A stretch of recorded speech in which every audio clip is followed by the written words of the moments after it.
अनिरुद्ध ने मारा अदिति को जोरदार थप्पड़। झनक को वापस लाएगा अनिरुद्ध। स्टार प्लस के सबसे चर्चित और भावनाओं के भंवर में उलझे शो झनक की कहानी में अब वो बवंडर आने वाला है जिसका हर किसी को बेसब्री से इंतजार था। कहानी ने अब एक ऐसा खतरनाक और जज्बाती मोड़ ले लिया है जहां रिश्तों की अहमियत, प्यार की गहराई और एक पिता के सब्र का सबसे बड़ा इम्तिहान होने वाला है। इस समय शो में जो कुछ भी घट रहा है वो सिर्फ एक ड्रामा नहीं है, बल्कि इंसानी फितरत और उसकी हदों का एक गहरा चित्रण है। ड्रामा क्वीन पूजा की हमेशा से यही कोशिश रहती है कि आपको शो की बिल्कुल सटीक, अंदरूनी और बिना किसी लाग लपेट के जानकारी मिले। और ड्रामा क्वीन पूजा के सूत्रों से ये बात पूरी तरह से पुख्ता हो चुकी है कि आने वाले एपिसोड्स भारतीय टेलीविजन के इतिहास में एक अमिट छाप छोड़ने वाले हैं। आज की इस कड़ी में हम सीधे उस ज्वालामुखी के फटने की बात करेंगे जो अनिरुद्ध के अंदर कई दिनों से खौल रहा था। अदिति का पागलपन अब किसी से छिपा नहीं है। ऋषि को पाने की उसकी चाहत अब प्यार की कोई पवित्र भावना नहीं रह गई है, बल्कि ये एक ऐसा जहरीला जुनून बन चुकी है जो उसके अपने परिवार और ऋषि के परिवार को अंदर ही अंदर खोखला कर रही है। अर्शी और अनिरुद्ध ने अपनी तरफ से हर मुमकिन कोशिश की कि वे अपनी बेटी को समझा सकें, उसे उस गलत रास्ते से वापस ला सकें जिस पर चलकर वो सिर्फ अपनी ही नहीं बल्कि सबकी जिंदगी बर्बाद कर रही है। अर्शी एक माँ होने के नाते कहीं न कहीं अपनी बेटी के इस हाल पर अंदर ही अंदर टूट चुकी है और बेबस नजर आ रही है। लेकिन अदिति की आंखों पर ऋषि के नाम की जो पट्टी बंधी है उसने उसे पूरी तरह से अंधा कर दिया है। ऋषि के असली परिवार यानी कौशिक और तनुश्री के घर पर जाकर अदिति ने जो तमाशा खड़ा करने की ठानी है वो किसी भी सभ्य परिवार के लिए बर्दाश्त के बाहर है।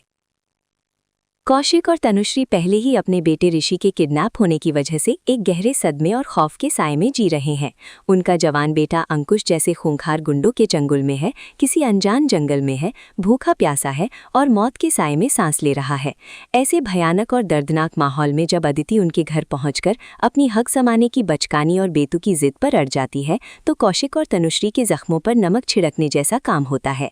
अदिति का वो बर्ताव जहाँ वो खुद को ऋषि की जिंदगी का सबसे अहम हिस्सा साबित करने की कोशिश कर रही है और कौशिक तथा तनुश्री के दुख को नजरअंदाज करते हुए सिर्फ अपनी जिद को ऊपर रख रही है, वो स्थिति को और भी ज्यादा तनावपूर्ण बना देता है। और ठीक इसी बिंदु पर अनिरुद्ध की एंट्री होती है।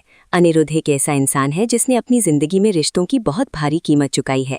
उसने अपनी युवा अवस्था में जो गलतियां की थीं, जिन हालातों से वो गुजरा था, उसने हमेशा यही चाहा था कि उसकी बेटी अदिति कभी भी उन काली परछाइयों का हिस्सा ना बने। लेकिन जब अनिरुद्ध कौशिक और तनुश्री के घर पहुंचता है और अपनी आंखों के सामने अपनी ही बेटी को एक बदतमीज, जिद्दी और असंवेदनशील इंसान के रूप में कौशिक और तनुश्री का अपमान करते हुए पाता है, तो अनिरुद्ध के अंदर का वो पिता जो अब तक अपनी बेटी की गलतियों पर पर्दा डाल रहा था, हमेशा के लिए खत्म हो जाता है। अनिरुद्ध का पारा 7वें आसमान पर पहुंच जाता है। वहां मौजूद हर शख्स को ये एहसास होने लगता है कि आज कुछ बहुत भयानक होने वाला है। अनिरुद्ध की आंखों में वो आग साफ दिखाई देती है जो सालों तक उसके अंदर दबी हुई थी।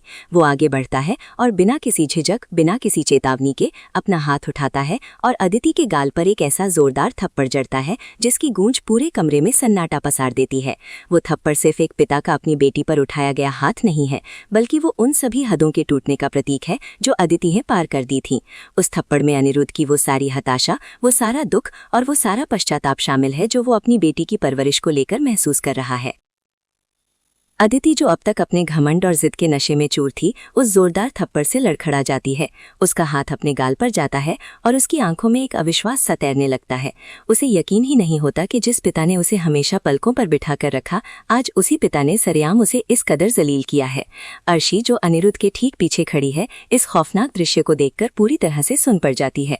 अर्शी के पास प्रतिक्रिया देने के लिए कोई शब्द नहीं बचते। वो जानती है कि अनिरुद्ध ने जो किया वो जरूरी था, लेकिन एक माँ होने के नाते कर दूसरों के सामने अपनी औलाद की गलतियों का प्रायश्चित करना टीवी के इतिहास के सबसे भावुक पलों में से एक होने वाला है। ड्रामा क्वीन पूजा की अंदरूनी जानकारी के मुताबिक इसी पल अनिरुद्ध एक ऐसी कसम खाएगा जो इस पूरी कहानी की दिशा को पलट कर रख देगी। अनिरुद्ध भरे समाज और अपने परिवार के सामने ये दृढ़ संकल्प लेता है कि वो अपनी बेटी के किए गए गुनाहों का बोझ यूं ही नहीं ढोएगा, बल्कि वो खुद उस अनजान और खतरनाक जंगल में जाएगा जहां अंकुश की गुंडों ने ऋषि को बंदी बना रखा है। अनिरुद्ध की आंखों में अब एक रक्षक की चमक है। वो ठान लेता है कि वो न सिर्फ ऋषि को सुरक्षित वापस लाएगा, बल्कि वो उस झनक को भी ढूंढ निकालेगा जो अपनी जान की परवाह किए बिना एक मामूली केयरटेकर का भेष बदलकर उन जालिम गुंडों के बीच पहुंच गई है। अनिरुद्ध को अब ये पूरी तरह से स्पष्ट हो चुका है कि सच्चा प्यार क्या होता है। एक तरफ उसकी अपनी बेटी अदिति है, जिसका प्यार सिर्फ एक जहरीला जुनून और जिद है जो सबको तबाह कर रहा है, और दूसरी तरफ झनक है, जिसका निस्वार्थ प्रेम उसे मौत के मुंह में भी जाने से नहीं रोक पाया। अनिरुद्ध घर से निकल पड़ता है और पीछे छूट जाती है एक सुन पड़ी अर्शी और एक ऐसी अदिति जिसके अंदर अब अपनी बेइज्जती का जहर और भी ज्यादा उबलने लगा है। कहानी का ये हिस्सा जब शहर से कटकर सीधे उस घने जंगल की ओर मुड़ता है तो वहाँ का नज़ारा और भी ज्यादा दर्दनाक है। ड्रामा क्वीन पूजा आपको ये बता दे कि जंगल के उस खौफनाक माहौल में झनक हर पल एक नई चुनौती का सामना कर रही है। ऋषि, जिसके सिर की चोट ने उसकी पुरानी यादों को पूरी तरह से मिटा दिया है, वो बार बार अदिति का नाम पुकार रहा है, जो झनक के दिल पर हजारों खंजर चलने के बराबर है। लेकिन झनक अपने आंसुओं को पीकर, अपनी पहचान छिपाकर लगातार ऋषि के घावों पर मरहम लगा रही है। ऋषि का दिमाग भले ही झनक को भूल चुका है, लेकिन जब केयरटेकर बनी झनक अपने कांपते हाथों से उसे खाना खिलाती है या उसके दर्द को कम करने की कोशिश करती है, तो ऋषि की आत्मा को एक अजीब सा सुकून मिलता है। उसका वो बेचैन मन जो कुछ देर पहले तक अदिति को पुकार रहा था, इस अनजान केयरटेकर के स्पर्श से शांत होने लगता है। ये पूरी कहानी अब दो अलग अलग दुनियाओं में एक साथ दौड़ रही है। एक तरफ शहर में अनिरुद्ध अपने हाथों में कानून और अपनी जान की बाजी लेकर अंकुश के गुंडों का सफाया करने के लिए निकल चुका है, और दूसरी तरफ जंगल में झनक अपनी खामोश मोहब्बत से ऋषि की खोई हुई याददाश्त और उसकी जान वापस लाने की सबसे बड़ी जंग लड़ रही है। अनिरुद्ध का वो थप्पड़ और उसके बाद लिया गया ये कड़ा फैसला अब इस बात का सबूत है कि बुराई और पागलपन की जड़ें चाहे कितनी भी गहरी क्यों ना हो, सच्चाई और निस्वार्थ प्रेम की जीत हमेशा होती है। आने वाले एपिसोड्स में अनिरुद्ध का ये रौद्र रूप और जंगल का ये खतरनाक रेस्क्यू मिशन दर्शकों को अपनी जगह से हिलने नहीं देगा।